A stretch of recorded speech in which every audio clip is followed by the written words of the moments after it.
NEET 2027 aspirants मेरे प्यारे भाइयों बहनों, welcome back to the 1 minute concept series. जहां पे आज का हमारा टॉपिक रहने वाला है मियोसिस। एंड ये टॉपिक इतना ज्यादा इंपॉर्टेंट है, आप ये समझिए। इतने पीवाई क्यों देखिए आप 2012, 13, 14, 15, 16, 20, 22, 23, 24 हर साल यहाँ से पीवाई को आते हैं, तो एक्सट्रीमली इंपॉर्टेंट टॉपिक है। फटाफट स्टार्ट करते हैं। सबसे पहले इसके अंदर इसके 5 स्टेजेस होते हैं: लेप्टोटीन, जाइगोटीन, पेकाइटीन, डिप्लोटीन एंड हमारा डाइकाइनेसिस। लता जरा पानी दे दो, इससे इसको लर्न किया जाता है इस ट्रिक से।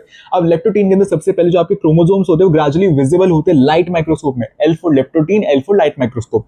देन आपका आता है जाइगोटीन। जाइगोटीन के अंदर आपके जो क्रोमोसोम्स होते हैं वो पेयरिंग स्टार्ट कर देते हैं, और इस पेयरिंग के प्रोसेस को साइनेप्सिस कहा जाता है, और ये कॉम्प्लेक्स बनाते हैं उसको सिनेप्टोनेमल कॉम्प्लेक्स कहा जाता है। अब सिनेप्टोनेमल कॉम्प्लेक्स के साथ ही इसको बाइवेलेंट एंड टेट्राड भी कहा जाता है। बाइवेलेंट क्यों? क्योंकि इसके अंदर 2 क्रोमोसोम्स यूज हुए हैं। बाइवेलेंट, बाय मींस 2, 2 मींस 2, यहाँ पे क्रोमोसोम्स की बात हो रही है। एंड साथ ही टेट्राड, टेट्राड में आ रहा है टेट्रा यानी 4, और 4 यहाँ पे क्या है? क्रोमैटिड्स हैं, इसलिए इसको बाइवेलेंट या टेट्राड भी कहा जाता है।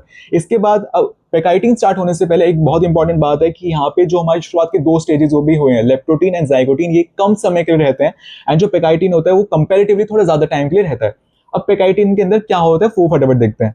अब पेकाइटिन के अंदर आपका अपीयरेंस होता है रिकॉम्बिनेशन नोड्यूल्स का, जहां पर आपका नॉन सिस्टर क्रोमैटिड्स के बीच में क्रॉसिंग ओवर हो रहा होता है। एंड जब नॉन सिस्टर क्रोमैटिड्स के बीच में क्रॉसिंग ओवर होता है तो एक x shaped point of attachment बनता है, जिसे कियास्मेटा कहा जाता है, जो कि अभी आगे डाइकाइनेसिस में जाके उसका टर्मिनलाइजेशन भी होता है।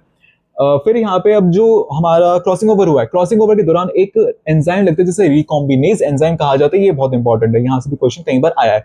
अब आपका आता है डिप्लोटीन स्टेज। डिप्लोटीन के अंदर आपका डिसोल्यूशन होता है सिनेप्टोनेमल कॉम्प्लेक्स का। अभी जो सिनेप्टोनेमल कॉम्प्लेक्स आपका जाइगोटीन में बना था उसका डिसोल्यूशन हो जाता है डिप्लोटीन स्टेज में। एंड जो डिप्लोटीन स्टेज है वो कुछ वर्टिब्रेट्स के oocytes के अंदर, यहाँ पे देखिए, कुछ वर्टिब्रेट्स के oocytes के अंदर कई महीनों या सालों तक रह सकता है। इसका मतलब जो आपका मियोसिस 1 चल रहा होता है, कहीं कुछ oocytes के अंदर, यानी फीमेल्स के अंदर जो oocytes होते हैं उनके अंदर जब चल रहा होता है तो वो अरेस्ट हो जाते हैं डिप्लोटीन स्टेज के ऊपर कई महीनों या सालों तक।